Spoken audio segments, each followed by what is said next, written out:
Quem crê, bate palmas para o Senhor, aleluia. Seja livre para adorar, seja livre para crer. Pode se assentar neste momento. Um dos textos mais conhecidos, talvez, dos irmãos, está ali em Marcos capítulo 2, que fala do momento quando Jesus, ele está numa casa, e ali 4 pessoas vão levar ali um paralítico. Eu já estive falando sobre esse texto em outras oportunidades. Sexta-feira passada nós falamos de Dorcas, a mulher que foi ressuscitada na igreja de Atos, e como vamos dizer assim, a ação de Deus em trazer de volta à vida aquela mulher, mexeu naquele ambiente, mexeu naquele lugar.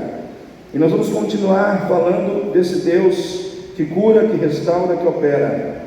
Aqui em Marcos capítulo 2, versículo 1 diz assim: e alguns dias depois entrou outra vez em Cafarnaum, e soube-se que estava em casa, e logo se ajuntaram tantos, que nem ainda nos lugares junto à porta cabiam, e anunciava-lhes a palavra.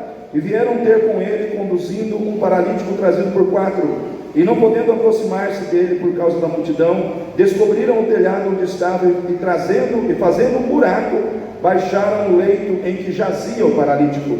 E Jesus, vendo a fé deles, olha só, Jesus vendo a fé deles, disse ao paralítico: filho, perdoados estão os teus pecados. E ali estavam assentados alguns dos escribas, que arrazoavam em seus corações, dizendo: por que diz este assim blasfêmias? Quem pode perdoar pecados senão só Deus? E Jesus, conhecendo logo em seu espírito que assim arrazoavam entre si, lhes disse: por que arrazoais sobre estas coisas em vossos corações?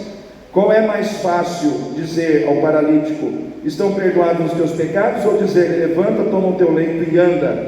Ora, para que saibais que o Filho do Homem tem na terra poder para perdoar pecados, disse ao paralítico: a ti te digo, levanta, toma o teu leito e vai para a tua casa. E levantou-se e, tomando logo o leito, saiu em presença de todos, de sorte que todos se admiraram e glorificaram a Deus, dizendo: nunca tal vimos. Amém, igreja?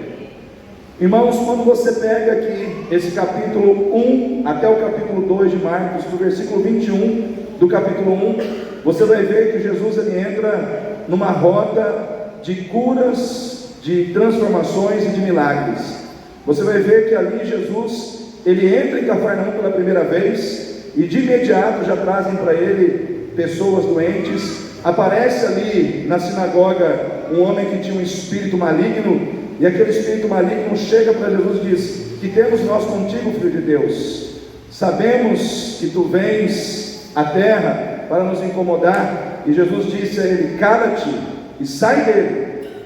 E todos ficaram admirados, porque eles diziam assim: este homem ensina uma nova doutrina, ele ensina com autoridade, ele não é como os escribas e como os fariseus. Ele fala e ao mesmo tempo ele tem poder para expulsar os demônios. E as pessoas começam a ver a autoridade de Jesus, a autoridade de Jesus.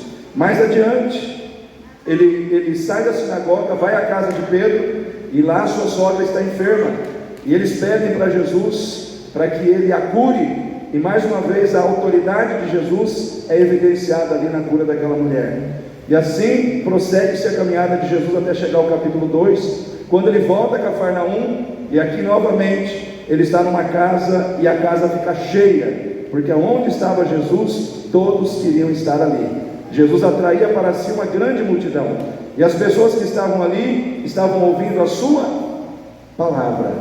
O foco era ministrar a palavra, porque Jesus queria que a palavra dele entrasse nos corações, porque ele sabia que a palavra tem o poder de transformar a vida daqueles que a recebem.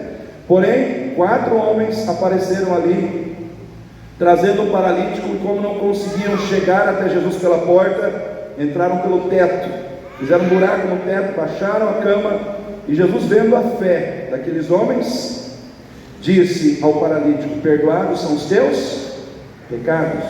Só que tinha uns escribas, uns religiosos ali, avaliando, olhando aquela situação, e em seus corações eles começaram a discutir e a falar baixinho entre si: quem é esse que diz que perdoa pecados? porque somente Deus pode perdoar pecados. E Jesus, conhecendo o que passava em seus corações, e sabendo o que eles estavam dizendo um para o outro ali, Jesus disse: o que é mais fácil dizer ao paralítico, perdoados são os teus pecados, ou dizer, levanta, toma o teu leito e anda? Para que saibam que o Filho de Deus tem na terra poder para perdoar pecados, ele olhou para o paralítico e disse: a ti te digo, levanta, toma o teu leito e anda. E o paralítico pegou o leito, colocou debaixo do braço e foi embora. E ali todos viram novamente o que? A autoridade de Jesus. Esse capítulo todo, ele mostra a autoridade de Jesus. E aqui eu quero chamar a sua atenção para que você pense nesse lugar aqui comigo, esse lugar onde Jesus está, onde essa multidão está, como sendo a igreja reunida em torno de Jesus. Por que eu disse, por que eu perguntei no início o porquê de nós estarmos aqui? Porque nós somos a igreja, amém? E nós estamos reunidos em torno de quem? De Jesus. Estamos reunidos em torno da sua obra, estamos reunidos em torno da sua pessoa. Nós estamos aqui porque Jesus morreu numa cruz e ressuscitou. Isso está relacionado com a obra que ele fez. Nós estamos aqui porque a pessoa dele nos sustenta, porque através do seu Espírito Santo nós entendemos que ele vive em nós, que ele trabalha em nós, que ele se move através de nós, que ele vive em nós e através de nós pelo Espírito Santo e pela palavra que em nós é implantada. Então nós, como igreja, estamos aqui reunidos em torno da obra e da pessoa de Jesus, e ali eles estavam reunidos também. E eu quero perguntar a você, quando você olha para a igreja de Jesus, o que você vê? O que você vê quando você olha para a igreja de Jesus? E a primeira situação que nós vemos, até voltando à sexta-feira passada, são pessoas comprometidas com Deus, são pessoas que fazem a diferença positiva no reino de Deus. Pessoas comprometidas com Deus fazem a diferença positiva no reino de Deus. Por quê? Porque elas preferem trabalhar no anonimato do que terem os seus nomes aplaudidos, do que terem os seus nomes, vamos dizer assim, colocados no outdoor, ovacionados, né? Elas trabalham no anonimato, elas preferem trabalhar no anonimato ao ter o seu nome proclamado e aplaudido pelas pessoas. E quando eu falo isso, irmãos, eu estou falando das 4 pessoas que esse texto narra, que pegam um paralítico e levam até Jesus. O texto fala do nome desses 4. Existe algum livro na Bíblia que fala o nome dessas pessoas, Jóia? Não. Nós não sabemos o nome deles, mas nós sabemos o que eles fizeram. Amém? Nós não sabemos o nome de nenhum deles, mas nós sabemos o que eles fizeram e quão importante foi o que eles fizeram. Pessoas comprometidas com Deus, elas trabalham sem a preocupação de serem vistas, sem a preocupação de serem aplaudidas, sem a preocupação se alguém vai ver, se alguém vai elogiar, se alguém vai colocar em evidência os seus nomes. Elas não estão preocupadas com isso, elas estão preocupadas em servir a Deus e fazer a diferença no reino de Deus e fazer a diferença na vida das pessoas. E eu penso, irmãos, que muitas vezes Deus está procurando pessoas assim, pessoas que simplesmente queiram fazer a diferença sem aparecer, ou sem que os seus nomes apareçam em lugar nenhum. Quando você vai lá no Velho Testamento, no livro de Juízes, ali no capítulo 6, você encontra um juiz chamado Gideão. Quem lembra de Gideão? Deus chama Gideão e diz: varão valoroso. E Gideão diz: mas Senhor, eu sou o menor da minha casa, a minha família é a menor da tribo, que é a menor, né, dentre as 12 tribos de Israel. Então ele olhava para si e não via valor nenhum nele, como Deus estava vendo. Deus falou: não, você é varão valoroso. Muitas vezes nós não sabemos o valor que nós temos para Deus. Às vezes as circunstâncias da vida, os problemas, as dificuldades, o cenário onde a gente está inserido diz para a gente que a gente não tem valor, mas Deus, Ele quer dizer para você nessa noite que o seu valor é grande para Ele. Não importa o quão pequeno você se sinta, não importa o quão insignificante pareça ser a sua vida, pelo fato de você muitas vezes ser uma pessoa que não tem muito estudo, ou que não tem muitos recursos financeiros, ou que não tem a aparência dos atores de cinema, né? Porque às vezes a gente olha muito para a aparência, para os recursos financeiros, para o grau de conhecimento que a gente tem, e a gente acha que essas coisas fazem do ser humano uma pessoa grande. Para Deus não é assim, irmãos. Você pode não ter a beleza dos atores de cinema, você pode não ter os recursos financeiros que as pessoas mais ricas do mundo possuem, você pode não ser a pessoa mais estudada desse mundo, mas Deus, Ele pode te usar do jeito que você é. Deus, Ele pode fazer da sua vida um instrumento de bênção, se você simplesmente acreditar que Ele pode fazer isso através de você. Ele chama Gideão para libertar o povo das mãos dos midianitas, e a coisa ficou feia, irmãos. Por quê? Porque os midianitas se levantaram contra o povo de Deus naquela época, com um exército de 105 mil homens, e Gideão tinha com ele 32 mil homens. A diferença já era muito grande, e aí Deus falou: você vai vencer. Porém, Gideão, manda os covardes embora. 22 mil homens foram embora, tinha 22 mil covardes no meio daquele exército. Eu quero dizer uma coisa para você, querido: Deus não gosta de gente covarde. Deus não trabalha com quem tem medo de enfrentar problemas. Deus não trabalha com gente que se acovarda.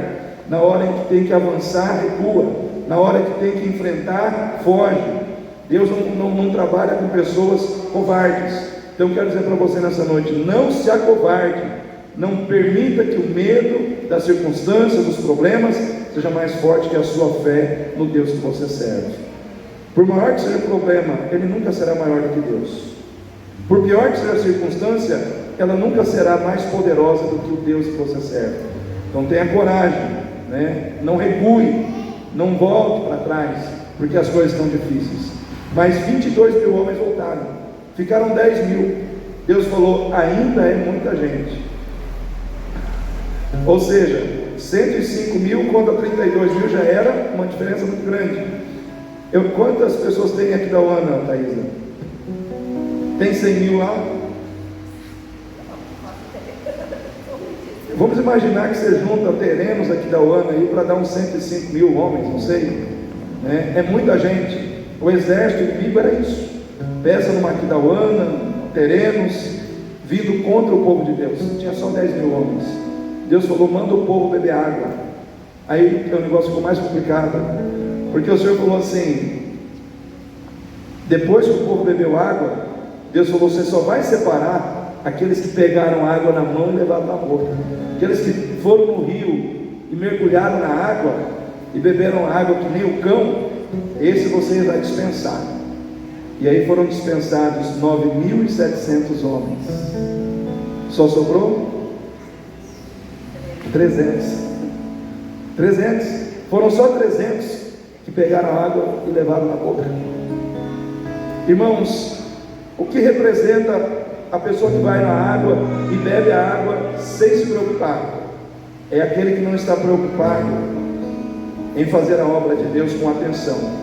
Aquele que leva a mão, a água na boca, é aquele que está satisfazendo a sua necessidade, mas de olho na obra de Deus. Ele está cuidando de si e cuidando da obra. Ele não está preocupado só em satisfazer as suas necessidades. Aquele que mergulha na água para beber a água como um cão, é aquele que se esqueceu que serve a Deus e está mergulhando simplesmente nas situações com as quais ele satisfaz as suas necessidades. Deus falou: com esse também não dá para trabalhar.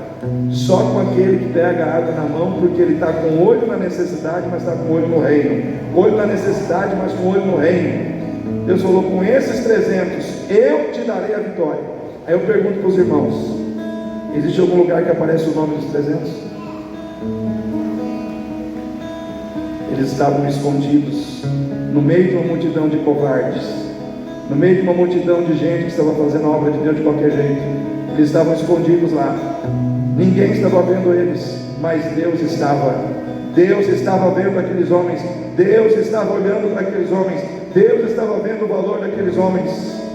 Eles estavam perdidos no meio da multidão, mas eles estavam debaixo do olhar atento de Deus, servindo a Deus no anonimato, servindo a Deus sem serem valorizados pelas pessoas, mas valorizados por Deus, sem ser vistos pelos homens, mas sendo vistos por Deus, sem serem valorizados pelas pessoas, mas valorizados por Deus.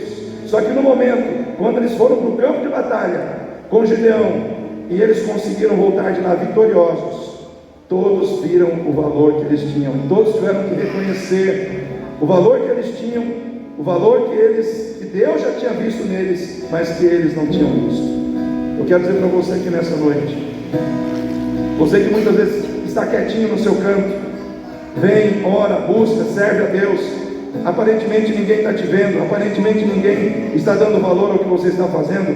Eu quero dizer para você, através da sua atitude de servir a Deus, sem buscar reconhecimento de ninguém, mas de fazer a vontade de Deus, Deus vai te entregar uma grande vitória, Deus vai te entregar uma grande mudança, Deus vai te entregar um grande milagre. E quando isso acontecer, todos terão que reconhecer o valor que Deus já tinha visto em você.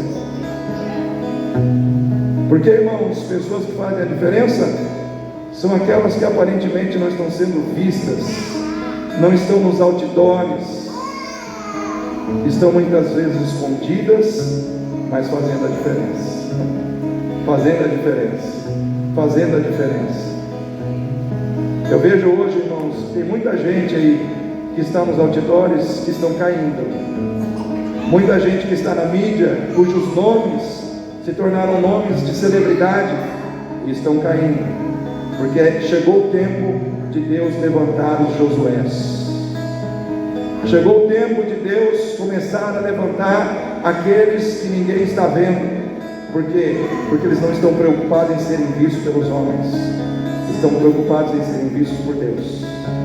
Mas a palavra de Deus é que aqueles 4 homens, eles pegaram aquela cama, com aquele paralítico nela, em cima dela, e a única preocupação deles era chegar até Jesus, para que Jesus pudesse olhar e ver aquele homem, e ver o seu esforço, e ver a sua vida.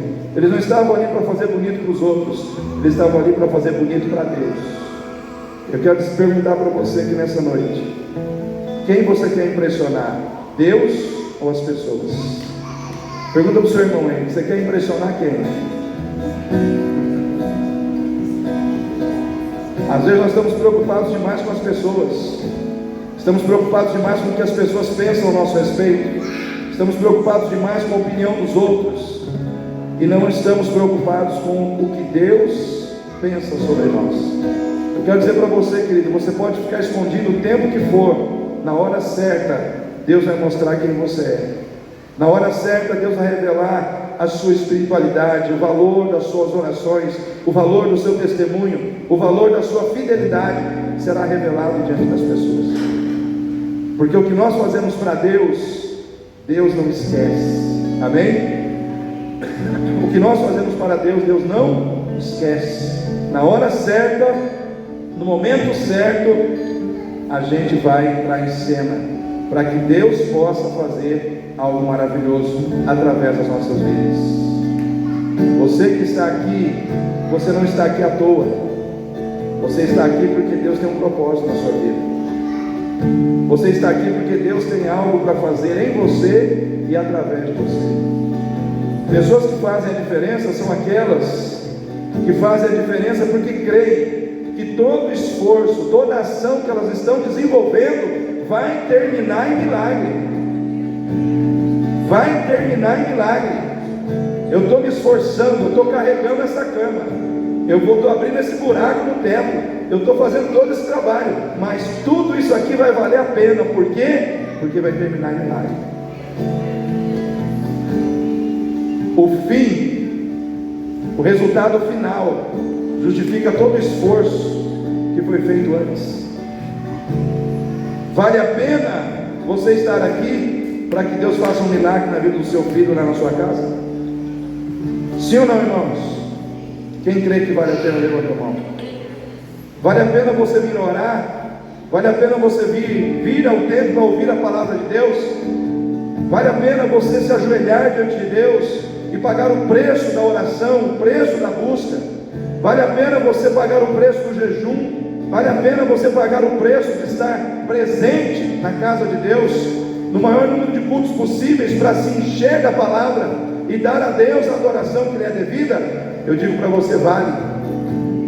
Pessoas que têm a crença de que tudo que está fazendo vai terminar em milagre, elas não desistem de orar, elas não desistem de estar na igreja, elas não desistem de ler a palavra, elas não desistem de perdoar quem as fere, elas não desistem de obedecer à voz de Deus, porque elas acreditam que tudo que ela está fazendo vai terminar em milagre. O que você está fazendo aqui hoje poderá trazer um milagre sobre a sua vida amanhã.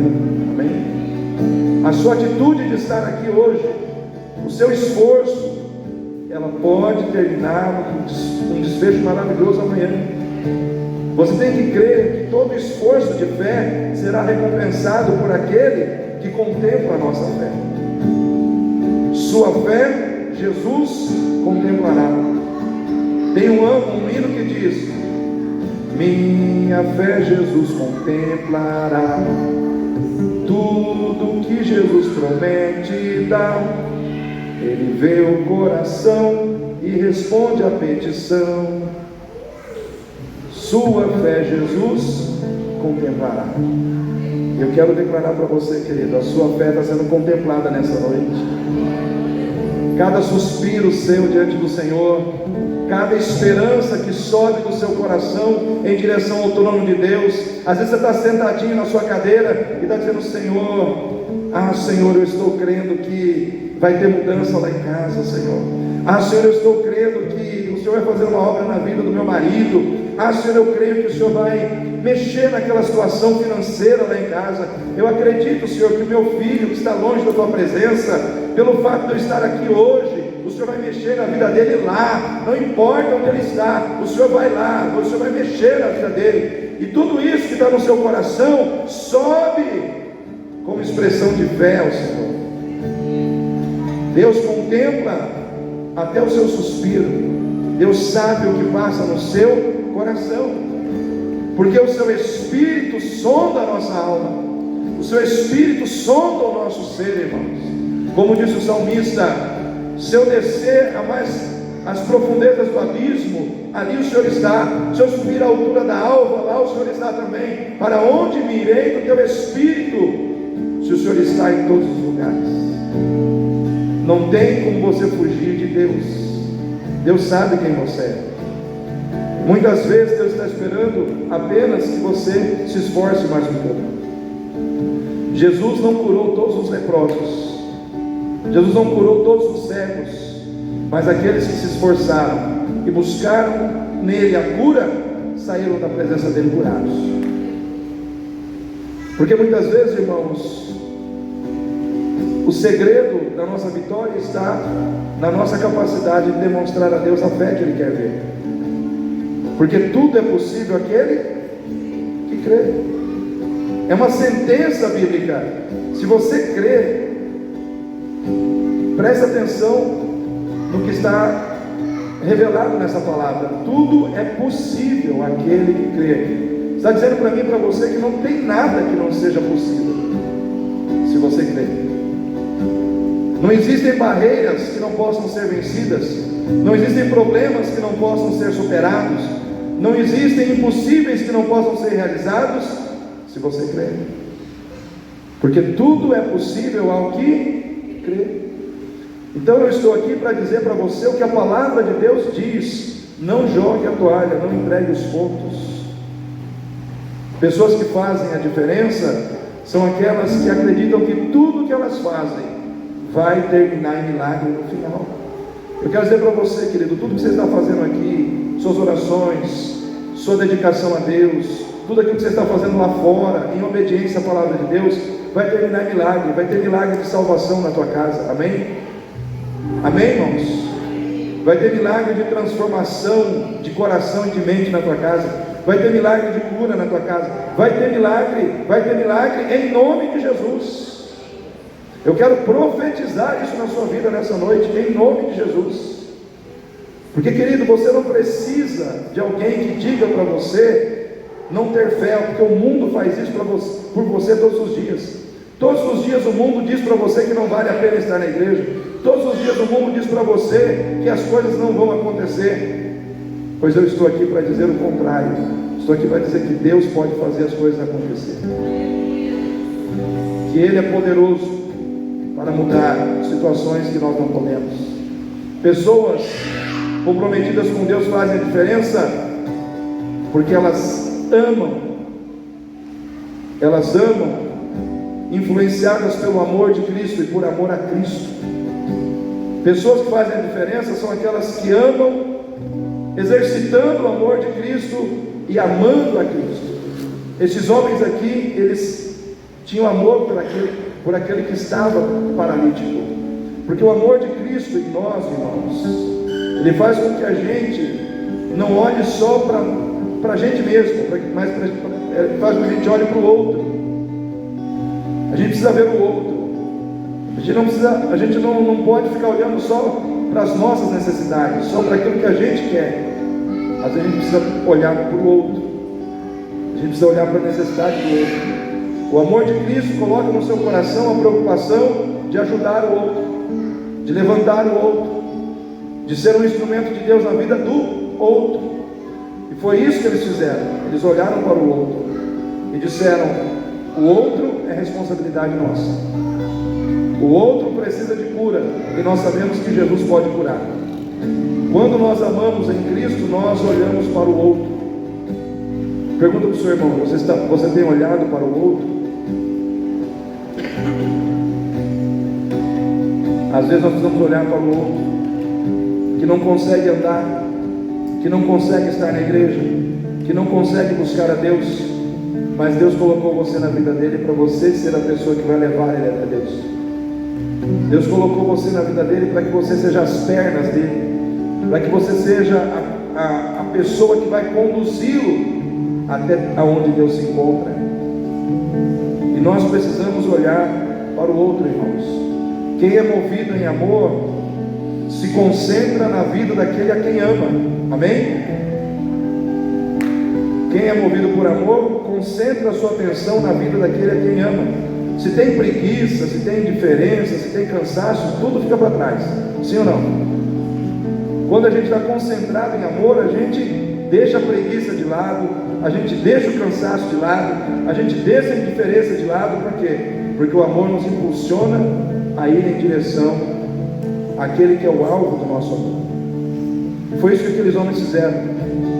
Eles poderiam ter sentido cansaço, eles poderiam ter sentido preguiça, eles poderiam ter tratado com indiferença aquele homem, mas não fizeram. Por quê?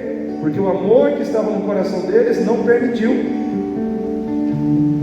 Quando a gente ama, a gente transpõe distâncias, a gente vence barreiras para chegar onde a gente precisa chegar. Sim ou não, irmãos? É assim que acontece na nossa vida. Eu lembro, irmãos, quando eu era jovem, quando comecei a namorar minha esposa, que abaixo de Jesus é o amor da minha vida. Há 35 anos atrás, 36 anos atrás, por aí, naquela época era difícil ter um carro. Eu tinha uma bicicleta. Aí eu saía do meu trabalho, falava: eu tenho que ver meu amor. Pegava minha bicicleta, atravessava um trecho de bicicleta, voltava de bicicleta, ia. Por quê? Ah, mas cansaço, tem cansaço. Mas você deixava o cansaço de lado. Você queria chegar e estar com aquela pessoa. E quem é o amor maior da nossa vida? Jesus.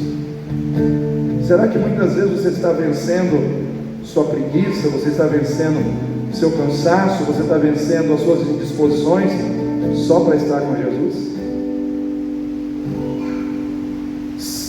Tem uma frase que diz que quando a gente quer, a gente dá um jeito, mas quando a gente não quer, a gente dá uma desculpa. Sim ou não, irmãos? É ou não é verdade isso? Não está na Bíblia, tá? Gaudilei, capítulo 5. Não está na Bíblia, irmãos. Mas quando a gente quer, quando existe vontade no nosso coração, a gente dá um jeito. Mas quando a gente não quer, a gente inventa, dá um monte de desculpa para justificar a falta de vontade que está no nosso coração. A pessoa não tem coragem de dizer que ela não queria, ela simplesmente inventa uma desculpa.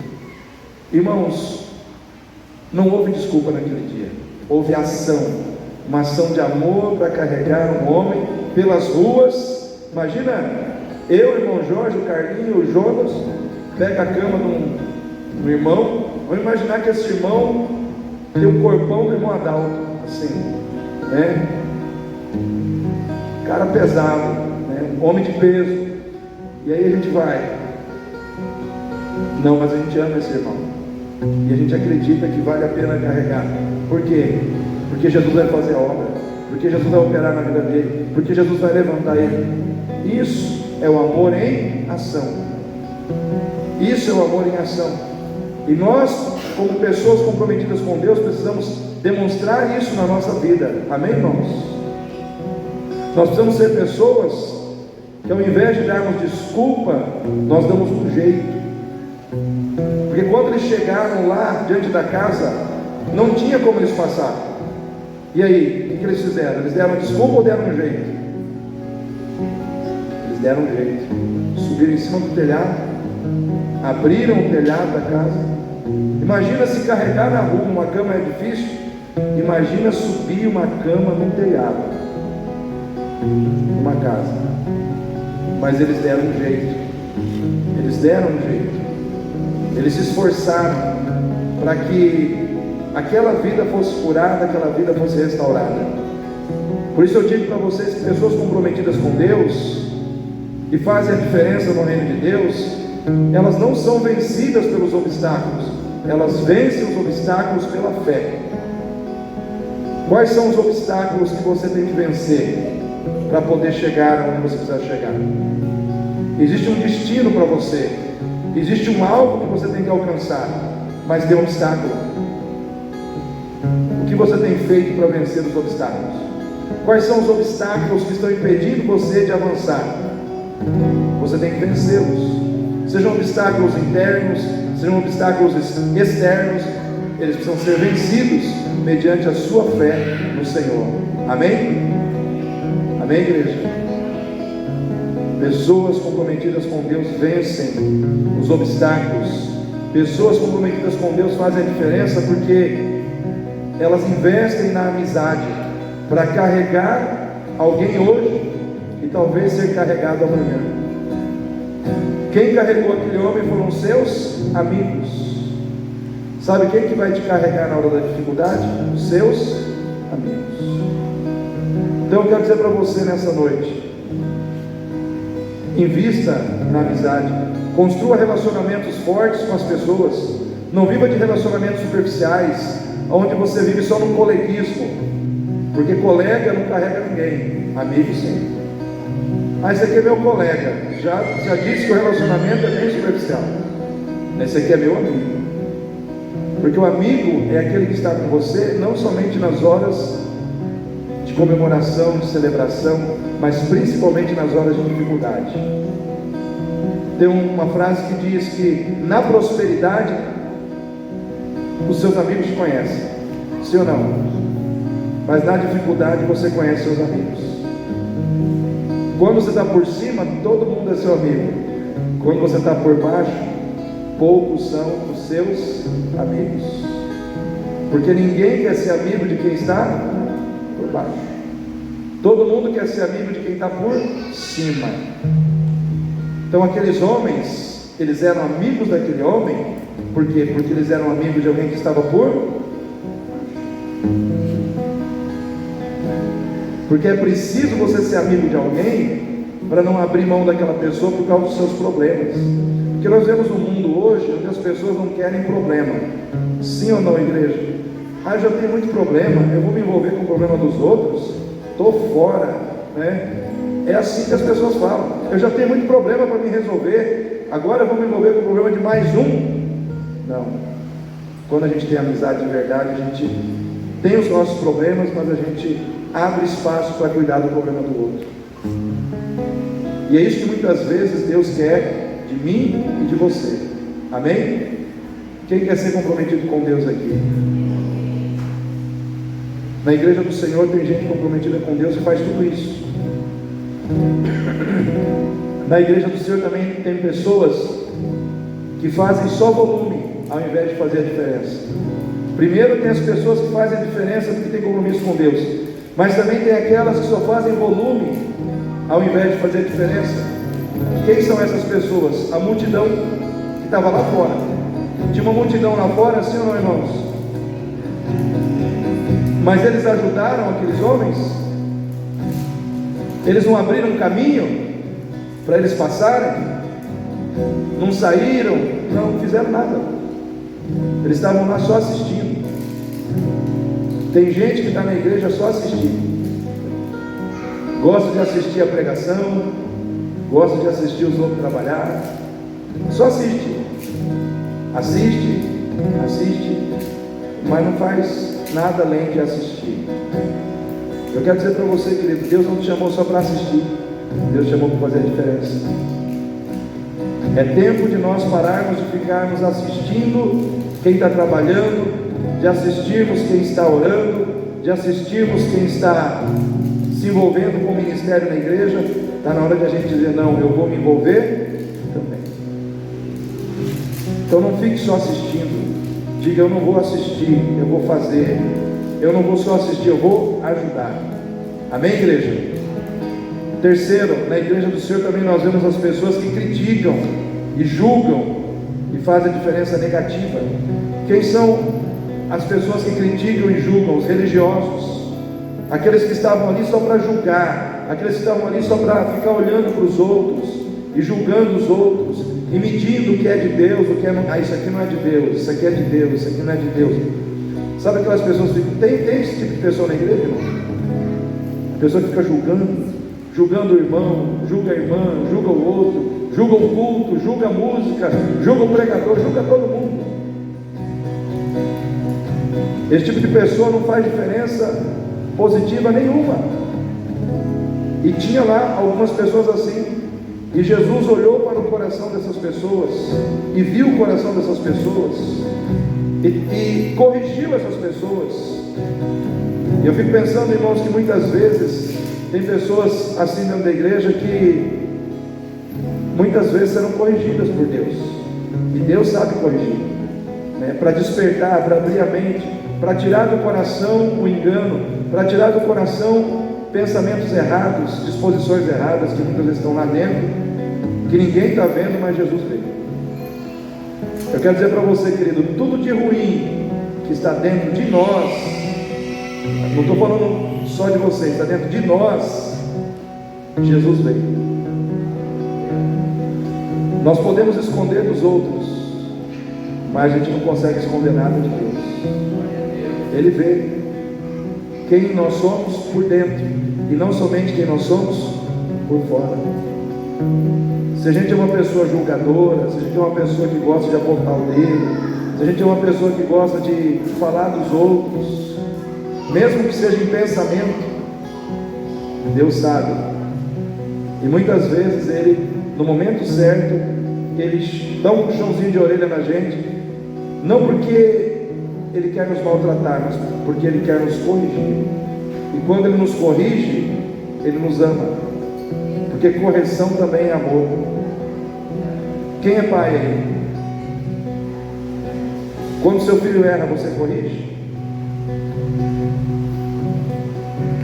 Porque você ama, sim ou não?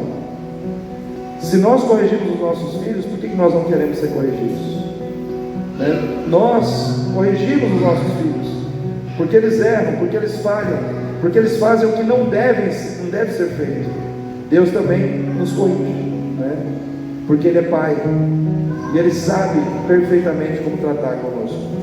Então, na igreja de Jesus, a gente vê pessoas comprometidas que fazem a diferença, pessoas que só fazem volume e não fazem diferença nenhuma, pessoas que criticam e julgam e acabam não fazendo diferença positiva, mas negativa. Mas acima de tudo, na igreja de Jesus, nós vamos ver Jesus. Amém? Nós vamos ver Jesus. Jesus. A presença de Jesus é real na sua igreja. Jesus estava lá, irmãos. Jesus estava lá operando. Jesus estava ali ministrando a palavra no coração das pessoas. Jesus estava lá, irmãos, ministrando perdão para aqueles que precisavam ser perdoados. Jesus estava lá ministrando cura para aqueles que precisavam ser curados, mostrando a todo mundo que Ele era o Filho de Deus. E Ele primeiro perdoou os pecados do paralítico, mostrando que Ele veio primeiro para resolver o nosso problema espiritual. Qual é o nosso problema espiritual, irmãos? É o pecado. Ele veio para resolver o pecado. Ele veio para trazer perdão sobre os nossos pecados. E para mostrar que Ele é Deus, que perdoa pecados, Ele também cura as nossas enfermidades. Quem já foi perdoado aqui? Quem já aceitou o perdão de Deus? Então eu quero dizer para você nessa noite, depois do perdão vem a cura. Amém? Você não entendeu? Depois do perdão vem a cura. Então, se o perdão já entrou na tua vida, mas ainda precisa de cura, o Senhor tem cura para liberar sobre você nessa noite. O Senhor tem cura para liberar sobre a tua vida. O Senhor tem cura para liberar sobre as suas enfermidades. Por quê? Porque na igreja de Jesus é Ele que opera, é Ele quem tem a última palavra, é Ele quem define o destino das pessoas. E eu quero dizer para você, Ele está aqui nessa noite para liberar sobre a tua vida o que você precisa. Se é cura, Ele tem cura para te dar. Se é resposta, Ele tem resposta para te dar. Se é restauração, Ele tem restauração para te dar. Se é libertação, Ele tem libertação para te dar. Então nessa noite, receba em nome de Jesus essa palavra no seu coração. Fique em pé nesse momento, para que nós possamos louvar